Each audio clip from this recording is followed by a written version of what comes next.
बिस्मिल्लाहिर्रहमानिर्रहीम, अस्सलाम वालेकुम। ये हफ्ता बड़ा भयानक गुजरा है वर्ल्ड वाइड। और इस वक्त सिनेरियो ये हुआ है कि कतर पर स्ट्राइक के बाद अब रशिया पर अजीबोगरीब और हैरान कुन हमला हो गया है और सारे ममालिक इस वक्त हमला करवाने में पेश पेश हैं। और ये साफ नज़र आ रहा है कि जो जंग रुकनी थी वो जंग नहीं अब रुकेगी।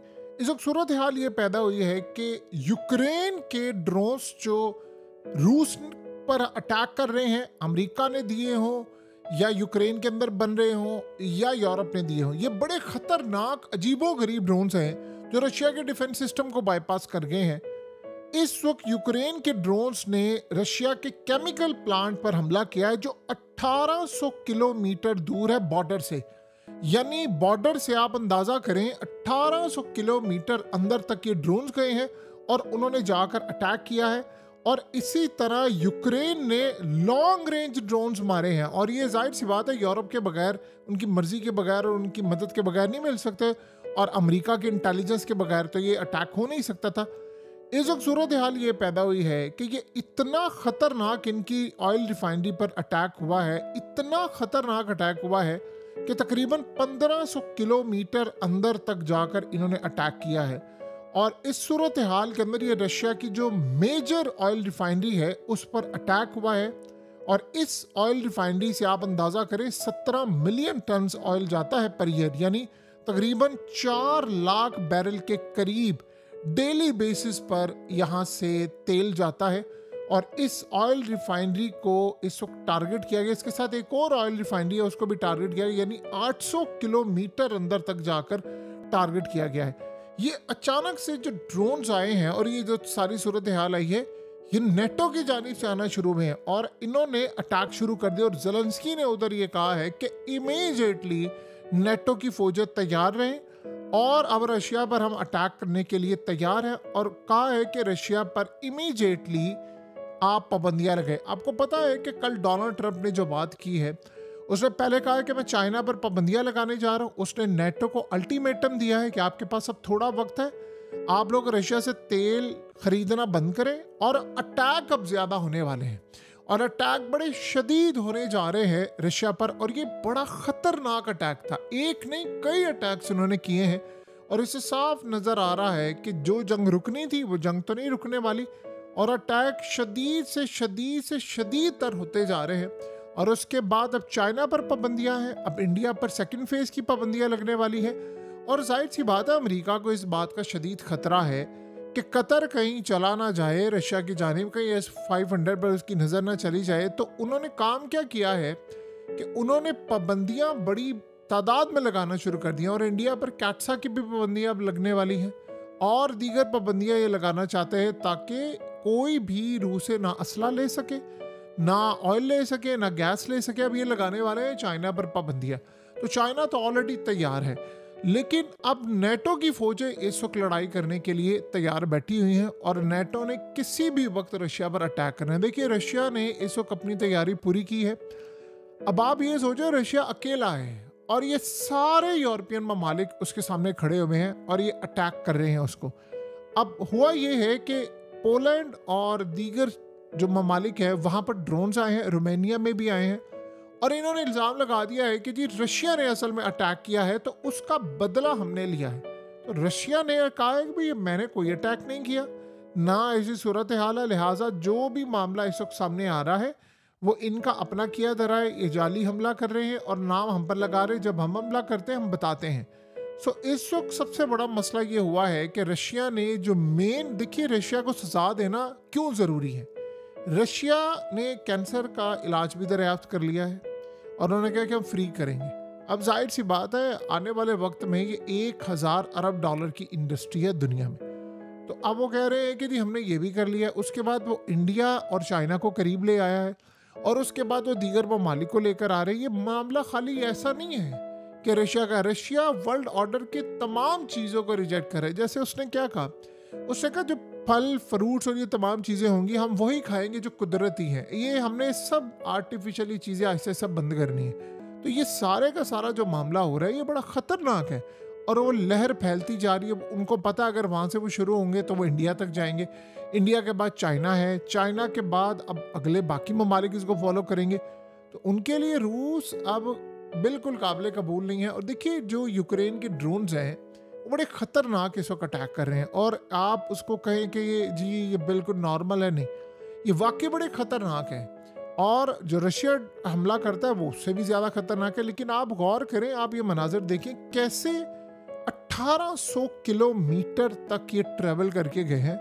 और सारे डिफेंस सिस्टम बाईपास हो गए हैं और जाकर अटैक किया है। ये जो ड्रोन्स नए आए हैं लॉन्ग रेंज के, ये असल में अब होते यानी रेडार सिस्टम पर डिटेक्ट नहीं होते, चूँकि छोटे ड्रोन्स होते हैं। और एग्जैक्टली याद रखिएगा, इंडिया ने जो पाकिस्तान पर नेक्स्ट फेज की जंग करनी है वो एग्जैक्टली यही सूरत हाल है। सो उन्होंने भी यही काम करना है। उन्होंने पाकिस्तान पर प्लान किया है कि हमने लंबी, आपको पता है कि उनका आर्मी चीफ और ये सारे क्यों बार बार कह रहे हैं कि लंबी जंग के लिए तैयार है। और ये जंग याद रखिएगा इस दफ़ा मिसाइलों के ड्रोन्स की होगी।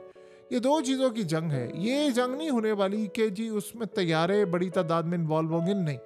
अब इन तैयारों की बजाय असल चीज़ ये है कि ये सूरत हाल सामने आएगी कि तबाही बड़े पैमाने पर अब दुनिया को नज़र आएगी वो ड्रोन्स की मदद से। आप एक ड्रोन भेजते हैं और आप सोचें कि आपने अगर 200-300 ड्रोन्स भेज दिए एक जगह पर तो उसने कितना नुकसान करना है।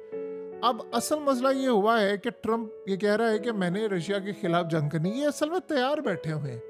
ये नेटो को देखिए, पहले ट्रंप ने क्या कहा था, उसे कहा था वो नेटो छोड़ने वाला था और नेटो ने प्लान किया था कि वो अमेरिका को निकालेंगे। अब आप ज़रा देखिए क्या मामला है। अब वो नेटो को उसने अल्टीमेटम दे दिया कि तेल खरीदना बंद करें, मैं लगाने जा रहा हूँ पाबंदियाँ रूस पर और मैं चाइना पर पाबंदियाँ लगाने जा रहा हूँ। देखिए अगर पाबंदियों से कामयाबी मिलना होती तो आप बता दें कि अमेरिका के अंदर कामयाबी मिलना चाहती उनको। अमेरिका ने अब ट्रंप को ये परेशानी लाक हो गई है कि अमेरिका की इकोनॉमी बैठ रही है, उसको समझ नहीं आ पा रही मैं करूँ क्या। इन्होंने जो वहाँ पर इलीगल इमिग्रेंट थे उनको निकाल दिया, उनमें फार्मर्स चले गए, उनमें कंस्ट्रक्शन वर्कर्स चले गए, उनमें ये तमाम लोग चले गए। जब ये सारे लोग चले गए तो अब वहाँ पर काम करने वाला कोई नहीं है, क्योंकि अनडॉक्यूमेंटेड थे, आधी कीमत पर काम करते थे। अब कोई गोरा तो वहाँ काम करने को तैयार नहीं है। तो अब ट्रंप को ये बात समझ नहीं आ पा रही कि वो सारे कह रहे हैं बिजनेस हमारे क्लोज हो रहे हैं, हमारे पास इस वक्त फूड प्राइसेस आसमान पर जा रही है, क्राइसिस है, खाने का मसला है, मैन्युफैक्चरिंग का मसला है, फैक्ट्रीज में वर्कर्स नहीं है क्योंकि बड़ी तादाद में यही लोग थे और ये बहुत बड़ा हिस्सा थे अमेरिका की इकोनॉमी का।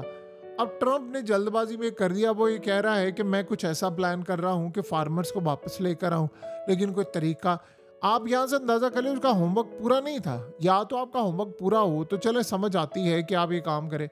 अब यहाँ पर वो एक तबाही आ रही है, वो नई तबाही में जा रहा है।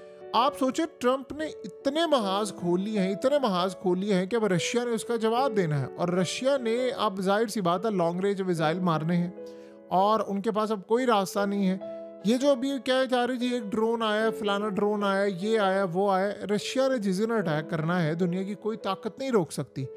और ये जितनी कोशिश कर रहे हैं ना सारे कि हम इस वक्त रशिया पर जाए, ये यूरोप का बचना कुछ नहीं है, ये आप ज़हन में रखिएगा।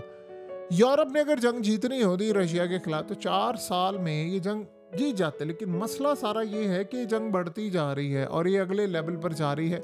और इसमें जो सबसे ख़तरनाक सूरत हाल पैदा ये हो रही है कि ये न्यूक्लियर जंग की तरह मामला जा रहा है। इसमें यूरोप के कम से कम 6 से 7 मुल्क हिट हो जाएंगे। जो सूरत हाल है, स्वीडन ने, फ्रांस ने, जर्मनी ने, ये सब कह रहे हैं एमरजेंसी की सूरत हाल, टेस्टिंग हो रही है वहाँ पर। ये क्यों हो रही है? इसराइल आपको अंदाज़ा नहीं है, जो प्लान बनाकर इस वक्त बैठा हुआ है, उनके प्लान्स और उनके मामलात इतने अलग हैं जिसका तसव्वुर नहीं किया जा सकता। अब आप ये देखें कि अमेरिका में एक बिल लाया जा रहा है कि जो अमेरिकी चाहे गवर्नमेंट में हो या कोई भी है, जो इसराइल पर तनकीद करेगा उसका पासपोर्ट ख़त्म करने की तैयारी। यानी आप अंदाज़ा करें कि वो जो दुनिया के अंदर लाखों लोग मार रहा है उस पर कोई बजाय उस पर पाबंदियाँ लगाने के तुम रूस पर लगा रहे। रूस एक अटैक करे एक अपार्टमेंट में या एक बिल्डिंग में तो पूरा वर्ल्ड हिल जाता है, लेकिन अगर इसराइल 100 बिल्डिंग्स गिरा दे तो कोई पूछने वाला नहीं है। यानी इससे बढ़कर क्या सूरत हाल है आप बताइए। कतर पर अटैक हुआ और नेतन्याहू ने पहले खिताब किया, कहता हाँ मैंने किया है, और फिर खिताब किया, फिर कहता है कि मैं दोबारा अटैक करूंगा। और अब जब मुस्लिम ममालिक की कॉन्फ्रेंस हो रही है तो तब उसने उससे पहले कहा है कि मैं सब लोगों को कतर के अंदर मार दूंगा जो हमास के लोग हैं। अब आप अंदाज़ा करें कि बाकी सूरत हाल क्या रह जाती है। यानी ये इस वक्त मामला सारी दुनिया के सामने आया है कि इस पर कोई इनको रोकने वाला है नहीं। तो ये बात आज आपको समझ आएगी बिल्कुल अच्छी तरह। और वो बात क्या है कि चाइना ने कहा था कि इसराइल की औकात नहीं है। जब ये गजा जंग शुरू हुई थी उसने कहा था अगर पकड़ना है किसी को तो अमेरिका को पकड़ो। अमेरिका के आप हाथ रोकेंगे तो दुनिया में सारी दहशतगर्दी खत्म हो जाएगी और ये सारे मजालिम खत्म हो जाएंगे, क्योंकि जिसने भी इसराइल समेत कुछ करना है वो अमेरिका के दम पर करता है।